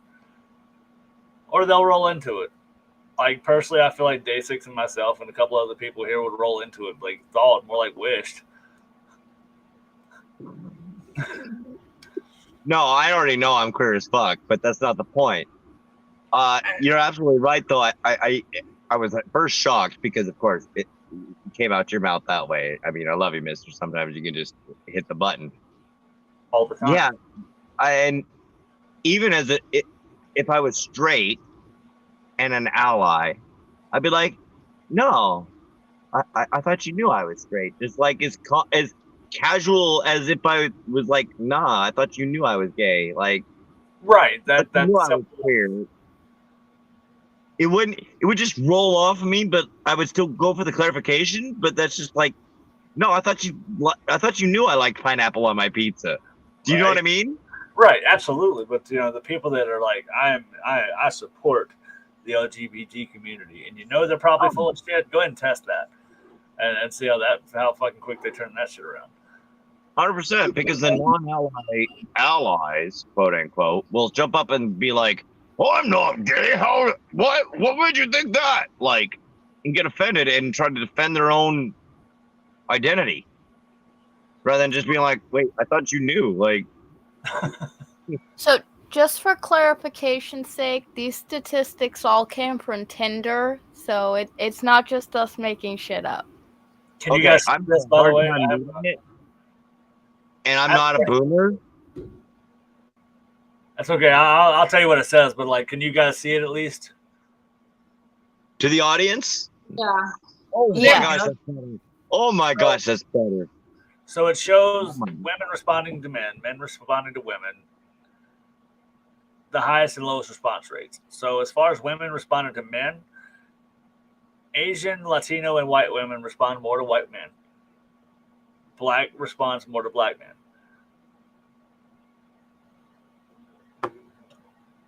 So as far as men responding to women goes, Asian men respond more to Latino women at 19%. Black, Latino, and white respond more to Asian women. That's insane. Oh my goodness. Yeah, it is. So neat how different. So the lowest response rate for women responding to men, Asians respond less to black men. Black women respond to white men less. Latino and white people refer to black men or respond to black men less. And this last one, it's the men responding to women. And all 4 categories, Asian, Black, Latino, and white, have a less response rate to black people. Oh my Lord in heaven and all the other planes abound. That is freaking mind-blowing, and I can't even fathom. I can't odd fathom. But also keep in mind that the highest percentage on there, I think, is 19. So 26. it's not like a major majority of people. 26% of men, 26% of black men respond to Asian women. Okay, I missed 26. That's a quarter. That's a little bit. Yeah, okay. And this is also only the data recorded on one app. Right. This is not by any means a conclusive study. No, but I think it is fairly safe to say that when it comes to the simple one-night stand, sex-only apps that are popular and mainstream. There are 3, and Tinder is in the top, is number 1. So for this kind of a statistic to come out, honestly, and especially since obviously this is based solely in America, I'm assuming. It doesn't say, so I can't confirm either way. I would imagine so, though. Most data points on apps like this are centrally focused on America. This is just utterly mind-blowing and heartbreaking in all one moment.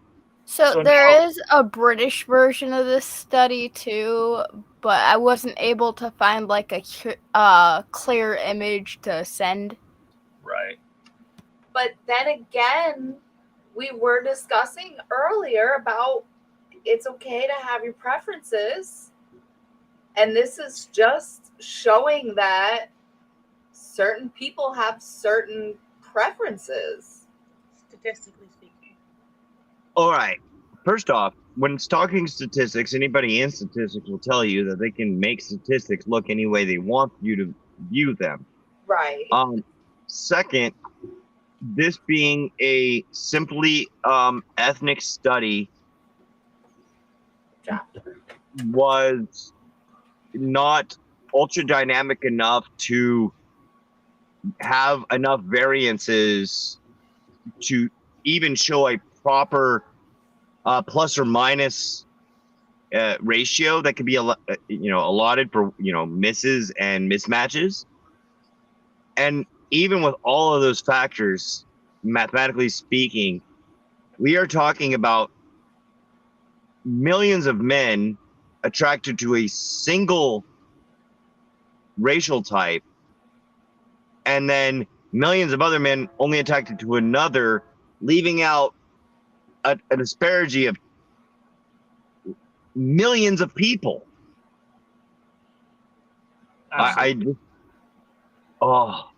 It's limited. It truly is. It's a very limited data point. I mean, you only have 4 options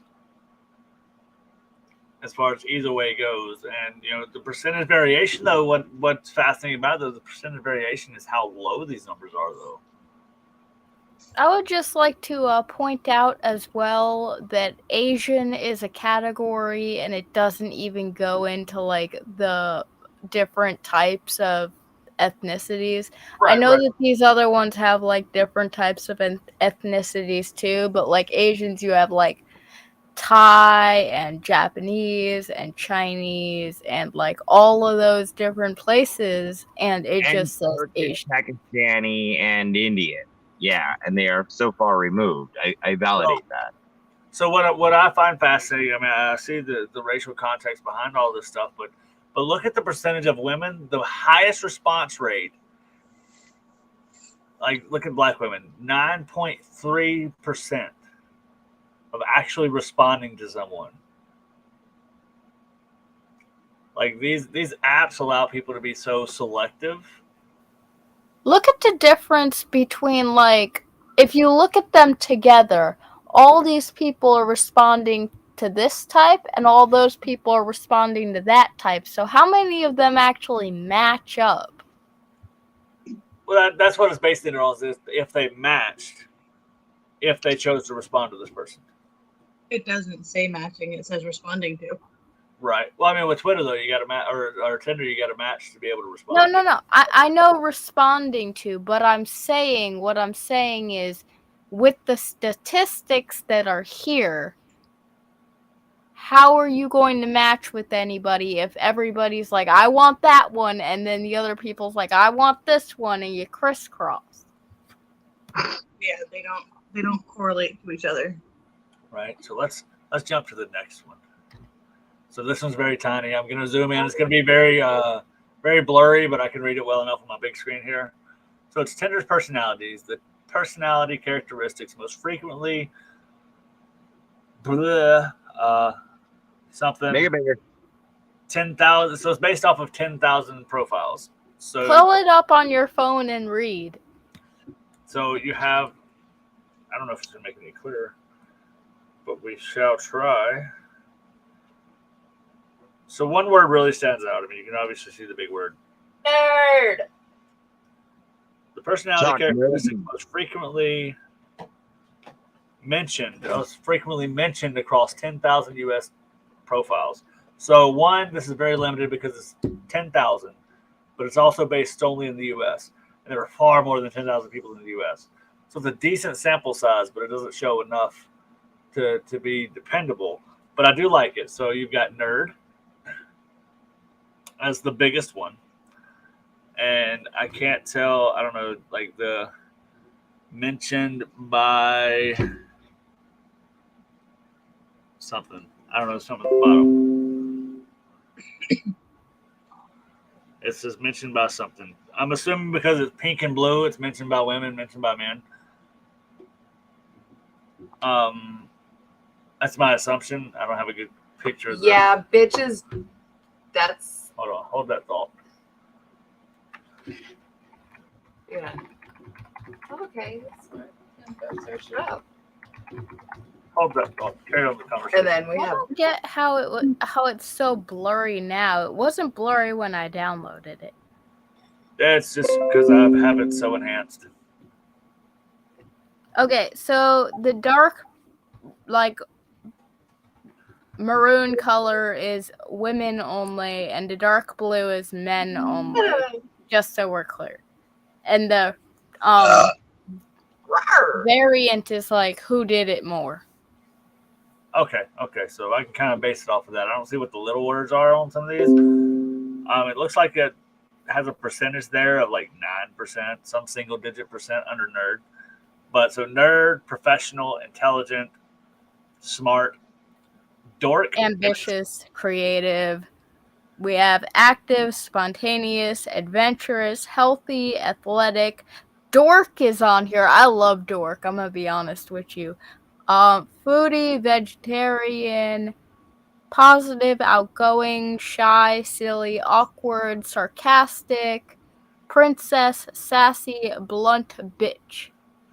I love that the word bitch is on there. Like people tend to use that as a highlight in their dating profiles for some reason. I'm a bitch. Well, fuck. Why would I want to? No. Technically, it's I'm a bad bitch. I'm a bad bitch. Okay. Is this fresh? Yeah.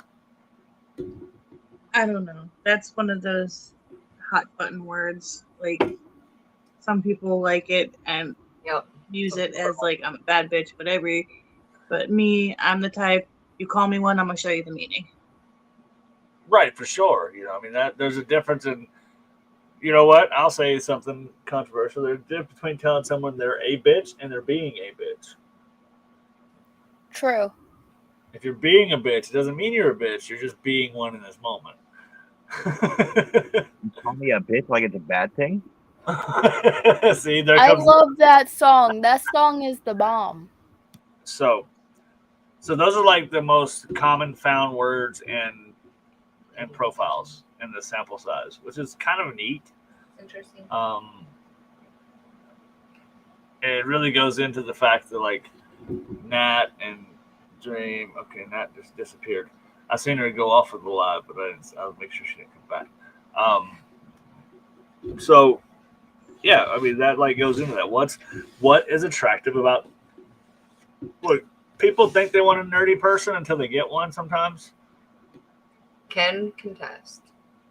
Look, if you like playing Dungeons and Dragons or like reading books or anything, that's going to be the perfect person for you. You want a nerd. No. You want a geek. You don't want a nerd. I disagree. Both. A geek does not have passion. A nerd has passion. A nerd knows what they want in life, and it's whatever they're obsessed with at that moment in time.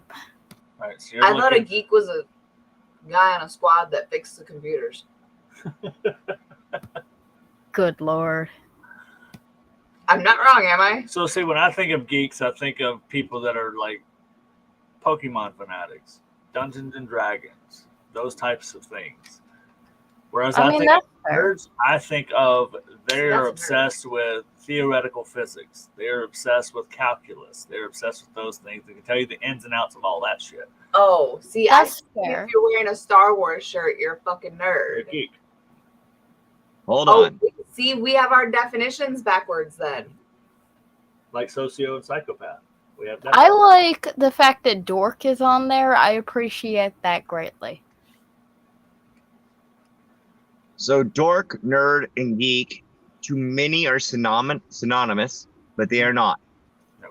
To be a nerd, merely you must have a passion for learning and odd things. They usually come with a huge fandom, i.e. a genre of Star Trek, Star Wars, Harry Potter, things like that. A geek is more the astrophysicist that has nothing else to do with their brain but study astrophysics. These ones have only one passion, and it is hard to unlock their physical ones. Oh, I have the backward definition. A dork is somebody that is just socially awkward without passion or any full intelligence and understanding and willingness to learn. No. A dork is endearingly, like, goofy. Endearingly goofy is the word that I would use. Hold on a second. Babe, am I endearingly goofy? Yes, Okay, you're I will down agree with the adorable. statement. My lady called me that. I can be that. She calls me a dork all the time, so I guess it works. All right, so You let's go Webster on this. You are downright adorable there, Day 6. Thanks. We're gonna go to the Webster definitions. So a nerd is a person devoted to an intellectual, academic, or technical pursuit of interests, What is it? or an unstylish or socially awkward person. A geek is a person often an intellectual bent who is disliked, an enthusiast or expert, especially in the technological field of activities, Computer geek. or a carnival performer, often billed as a wild man, whose act usually includes biting the head off of a live chicken or snake. Yeah. So I had that thought earlier, but I didn't want to say it out loud. Okay, cool. Wow. No, I for real did. Like a geek, like somebody who's geeked the fuck out. Oh yeah, that's yeah, okay.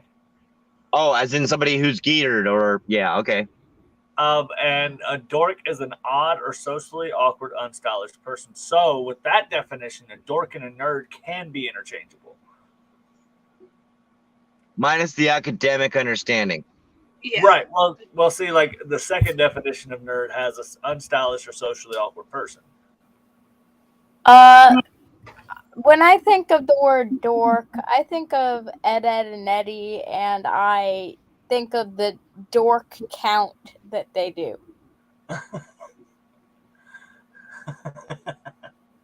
Well played. Like, there's just 45 minutes of dork counting on this fucking show. That's fair. That's fair. As long as I get to be number one dork, I'm fine. There you go. You can watch that all you want later. Aw, thanks, Dream. I've got 2 more. Made us big. I made us big. I was trying to nap. That's what she said. Rawr. See, now you can. Hold on. I can fix shit here. Hold on. Where's the button? Where's the button? Shit, let me close Messenger and all this other shit. So There's the button.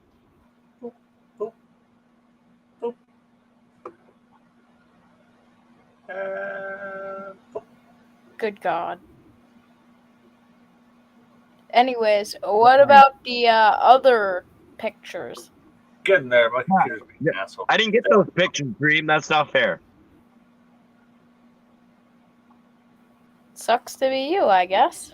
Dang. It does suck. All right, here we go. So, tender interest, the most common interest across 10,000 U.S. profiles. Work? Yeah, okay.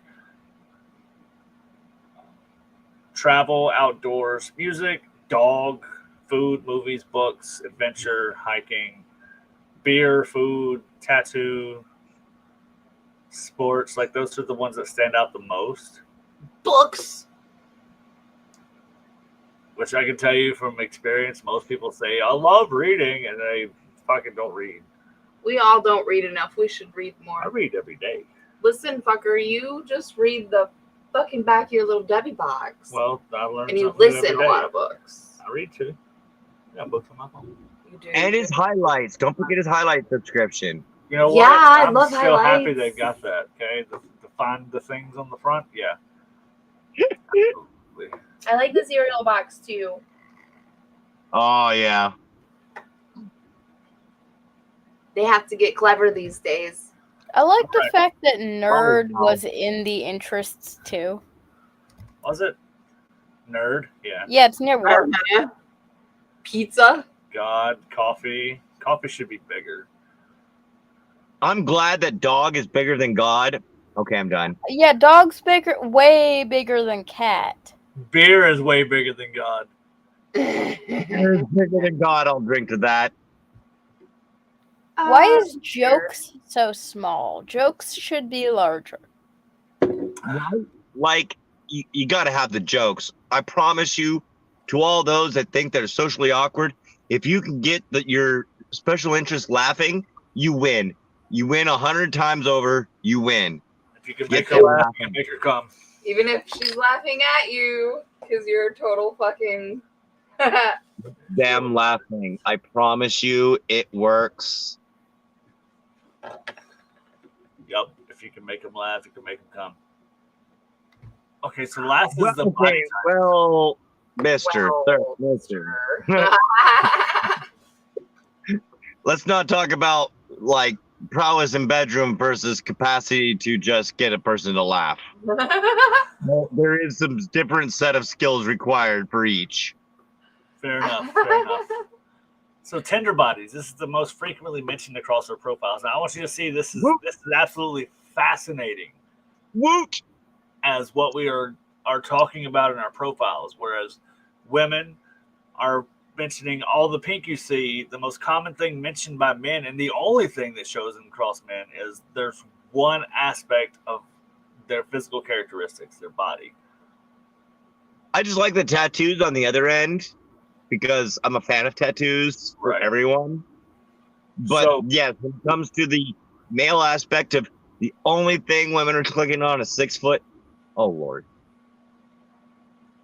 So I do want to mention that in the small writing right here, it says mentioned in 3% of profiles. So that tells you how little these are actually being in profiles.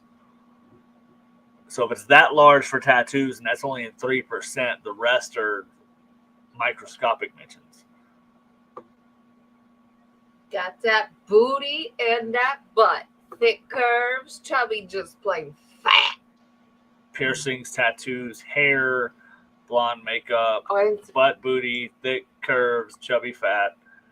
But men 36 have 436. Oh, if Okay. she's not free. I might be a little like off here, but why would you say hair in your profile? blonde hair, brown hair, Oh, short hair. I long thought hair. that would be obvious from your pictures. Well, your pictures might not be updated. Or like Mister might say no hair. No hair, don't care. Amen, bruh. Bald is beautiful. Thank you, Sir Patrick Stewart. But that really is interesting, though. It really is. I mean, it shows that as long as the dude's 6 foot, he's got a shot on Tinder. Well, I am fucked. If I ever went single, Tinder is not where I'd have to go. Right? So let's talk about, real quick to wrap it up. We're almost at our 2-hour mark again. Flirting mindfully, balancing playfulness with consent. I love this topic because consent is sexy, isn't it, folks? It is. And it's like I say, I mean, it's one of those things that can be nonverbal in some things. It depends on the person. So I have a topic question thing that I want to see. Everybody's talking about consent here, but a lot of what people are saying is, oh, if that person comes up to me. Well, like, how exactly does that work? If, you're waiting for them to come up to you and you're not giving them consent. Well, so here's where I might catch a little heat, though. Consent to approach is not really a thing, so to speak. Not heavily. Obviously, it requires you to be able to read the room. But if you're in a bar, having drinks. If you're in a social setting. Yeah, let's phrase that way. If you're in a social setting in mixed company in which you are required to mingle, or not required, but where there is option to mingle, you have the capacity to walk up to someone. They have full right to say, I don't want to talk to you, even as you approach, and you can turn on heel, walk away, and everything's fine. This You is didn't like know, the buddy? situation, the scenario where it's like, oh, yes, a straight man walks into a gay bar. Does he consent to being flirted with? He absolutely fucking does. I would 100% agree as a pansexual, 100%. Because if you already knew it was a bar that catered to those that were gay, and you walked in there, you at least consented to be approached. Now, Maybe you're going out with a gay buddy and being considerate. could you be a straight male and wear a sign that says, I am straight, and walk into a gay bar? Yes. And will the chances of you actually being approached be minimized? Yes. I don't know. I don't think it so. I think more people would come up to you because they think your sign's funny or something. Yep. They might. If they're decent human beings, they'll leave you alone. If they're not, if they realize, oh, you're not going to be attracted to what I have between my legs, then I'm not going to pursue you. Well, that's not And why Everybody goes to a bar. on the other you side of things, it's like, just because I'm gay does not mean I'm gay for you. This is true again. And this is also meaning if I'm straight, that doesn't mean I'm straight for you. I may not want to have sex with you because you're too sticky. I mean, that's just a thing, and that's okay. But if you're, what Mr. was getting at, if you're in a social setting, you have given consent to be approached in a social setting. So if someone walks up to you and says, hello, my name is XYZ, how are you this evening? You can take that as just a social thing. You could take it as a flirting. It is also depend on their matter or their intent. But communication, consent is a thing. And if you walk into a social setting, you at least consent to being approached. Introverts beware. To Now- address Rebecca's, well, what if you don't know?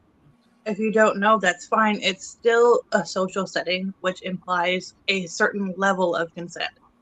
But if someone approaches you that you do not want to approach you, it is absolutely okay to revoke that consent for that specific person. Just don't be a dick. Look, 100%. I've gone to parties Yeah. and I've went solely for the cats. So But you still went to the party knowing that people would be there. And if somebody walked up to you and said, hey, how you doing? You'd be like, hey, look, I don't want to talk to you. I'm just here for the cats. a little That That in- is fair. 100% okay.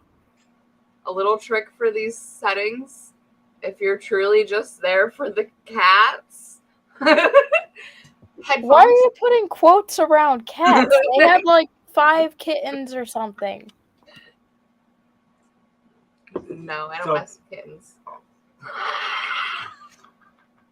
So, But Uh, headphones work really well to say that you're not available for. you'll have the stupid people that still come up and talk to you. Oh, But- thank you. Now I know what to do next time I'm at a party and I don't want people to fuck with me. I'll just get those big ass headphones with the kitty ears on top. Meow.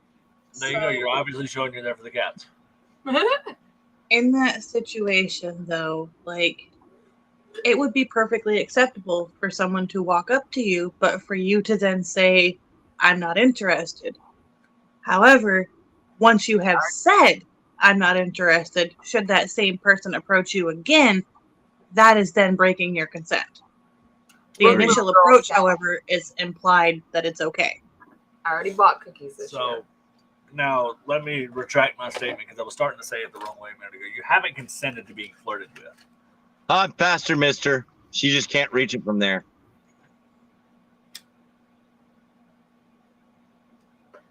Appreciate you. Trying to get Jen too, damn it. That's where you're lacking, sir. I think you're sure. Now switch me over so I can light rays, please. Gotcha. I appreciate you. See, this is what being a dork looks like, okay? Absolutely, and I am here for it. Shit. So let me retract my statement a minute ago. When you go to a social setting like that, you are not consenting to being flirted with. You are consenting to being interacted with. Whether you want, whether you're going there with the intent to interact with people or not, other folks there don't know your intention of being there. Agreed. You may approach someone that's there waiting on their partner to come so they can have drinks together because they have drinks before they go on a date. It's up to that person you approach to say, hey, cool, thanks for coming up. I'm actually here with someone. I'm here to meet someone. We're good. When you go out and you go out with the intentions to flirt with people, when they say they're not interested or they're giving you obvious, now knows body language doesn't work for all people, but when they're giving you obvious signals they're not interested, like you're talking to them and they won't turn around, fuck off. Just fuck All off. the way. All the way. Basically, just don't be a dick in any direction. Like, if you're going to approach someone, do it respectfully. Do it on a level that is authentic to you, but not dehumanizing, not Yeah. And if they say no, respect that too. On the opposite end, if someone is approaching you in a social setting, it is absolutely 1,000% okay to say no, but don't be a dick about that either. I'm sorry, I'm not you don't have to say I'm sorry, but I'm not interested. I'm only here for this. But not, dude, you're a piece of shit. Why the fuck did you come talk to me? Okay, so do you guys remember the Scooby-Doo movie with Velma coming down in the latex suit, and she's going to talk to her boyfriend, and she's like, who's your mommy? I feel like that's a good example of maybe you shouldn't do that. But it also depends on the person, because if she walked down that steps looking at me like that and said that to me, I'd be like, you? Yeah. But see, that's the thing. So it all gets so nuanced, and that's what a lot of people forget is there's no universal rule besides don't force yourself on someone. That's a universal rule. But there's no universal rule to what's acceptable and not acceptable for conversation to meeting. Everybody's different. Exactly. I've been in bars and had conversations. I had a conversation with a girl for an hour one night, just having a good time, getting to know each other, asking for a number at the end of the conversation, and she's like, no thanks. I was like, cool, well, it's still cool to meet you, and we carried on conversation. That's how you respond to something like that. Not getting pissed because you bought her drinks and you spent an hour of your time, and don't be so fucking entitled. Yeah, get over yourself. There are some lines with physical touch. There's generally socially acceptable lines, like touching someone's arm. Generally, not for everyone, but generally is socially acceptable. Walking up to a random person and grabbing their genitals is not socially acceptable. Contrary in general. to some political people's beliefs. In general. There are some people that would be okay with that, but generally speaking, there are different levels of social acceptability. Karen, somebody just subscribed to my channel. That's cool. Appreciate you. Woody woo. Welcome to subscribers. Looks fancy. So with that, it goes into the nuance thing again. So that's a potential way to find out if there is a understood consent of moving forward. If we're talking and I do this right here and you kind of lean into it, you're more than likely consenting to physical touch being the next step. Yes, but then if I give you the stank eye, right? If I touch you and you like back off and kind of give me a look, bro, touch that. Unless you like getting kicked in the balls. Even just the look. Right? Even if you do like getting kicked in the balls, there are specific places where that is what's going to happen. Go to those places. Yeah, don't try to go to public and be a dick to somebody and just try to get them to do that for you. That's not okay. That is bad karma points. I mean, if you're really, really desperate, you can ask him to. Consent is sexy, people. Consent is sexy. Yeah. And communication is weird. I'll buy you a drink if you kick me in the nuts. I would like to counter your point of view there just a little bit. There are some people, I'm some people, that when I feel awkward, I may give off physical signs that may look like I am interested. Like if somebody puts their hand on me, I might smile awkwardly because I'm fucking frozen. Like, right. It comes down to being able to understand basic human function and being able to read social cues. Whereas, I expect, so when it comes to like, I wish fucking Alice was here. When it comes to like autistic people, if I do touch them like that, do they understand that I'm trying to move it physically, or am I just conversating with them? Like conversing. Who knows? Yeah. Conversing, conversating. What did I say? Conversating. It's not a word. Whatever. A conversation is a happening now, or a converse.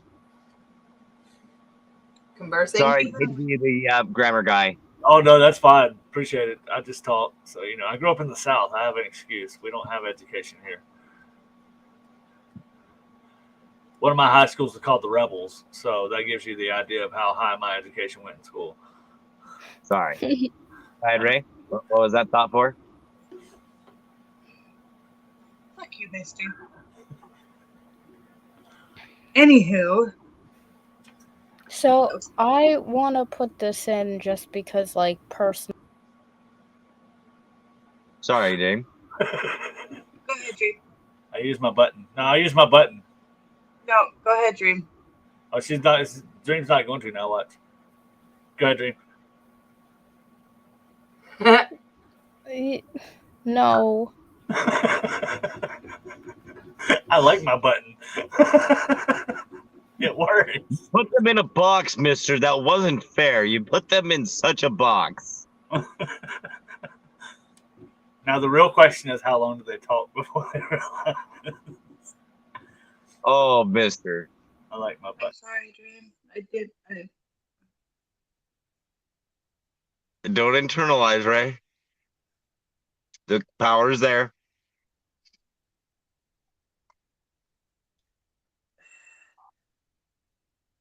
All right, fine. I guess I'll say what I was going to say. In the cases where there are awkward people that don't necessarily pick up on cues, you can always move incrementally. Like, watch for things on an incremental level, like start with the arm, move to the shoulder, the leg, things like that, and move at small increments and check for comfortability. So one thing I learned in my god-awful days of learning all those things. So if you're talking like in the middle of a crowded bar and it's really loud, you want to get somewhere a little more quiet, like an outside bar or just an outside seating area or whatever. If you lead someone through the crowd with your hands, like by their hand, if you'll squeeze that hand subtly, usually they'll squeeze back if it's an interest thing. 100%. So it's little things like that you can learn as you're going through. I need to take all the best parts of this and just make a new book. I should make an ethical pickup book. That'd be fun. The ethical pickup artist. I love it. I want to help you with that. Just throw me in with that. Let's collaborate. I got you, boo-boo. Oh yeah. Dream, what were you saying? You have to unmute them first. There you go. Well, I would love to tell you, except for you cut me off and I can't remember anymore. Well,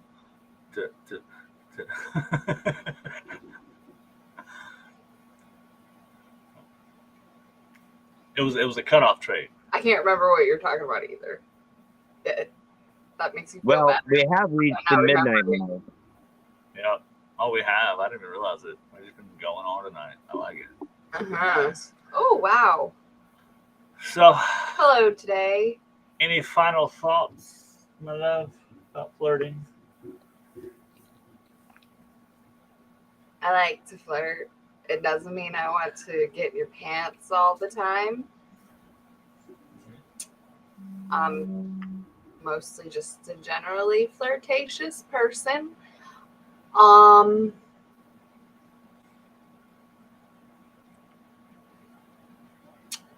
I don't know really how to flirt and show you that I want in your pants. So, to be continued. Still learning. Right.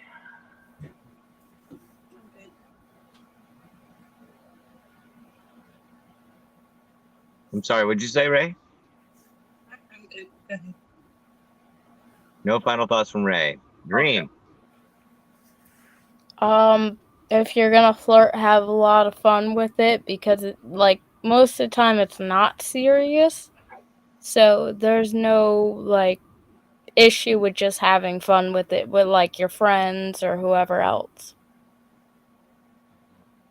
Even if you get rejected, if it's not serious, then it's just ha ha ha, I got rejected. I'm glad you brought that up at the end because none of us mentioned that flirting's, it doesn't have to be this serious fucking thing. And that's why it was our topic this evening, because we're tired of serious shit. Becca Mister, says, you want last? be You want authentic. last? You want me to have it? Sorry. I'll let you. I like your closing thoughts. With me, have some common sense when it comes to flirting. When you go to a bar, you're more than likely, statistically speaking, you're going with the purpose of trying to meet someone. So when you try to meet someone and they're not interested, you go, okay, and then you just fuck off and find the next person. It's a game of chances. Shoot your shot, but if you're shot, if you're rejected when you start, then just leave it alone. Carry on. Be a normal person. Accept rejection with grace. I love that. Accept rejection with grace. Oh my gosh. How can I top that closing thought? That one was great. But I think I'm going to try. So the number one thing, of course, consent, communication, both are extremely sexy. Read the room as best you can. Try to understand that they're just as human as you are. So if you make a mistake, like he says, accept rejection with grace. And if they do something awkward, accept their awkwardness with grace, because they're human. And Dream, I'm so sorry you got cut off earlier, but your final thoughts, I think, need to be echoed even more, is please have fun with flirting, whether it's with your friends or even going out to the bar and flirting. Have fun with it.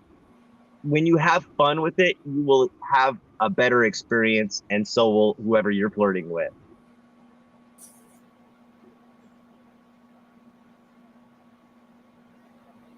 And thanks for coming to Monday Munch. The angle of the dangle is inversely proportional to the heat of the meat.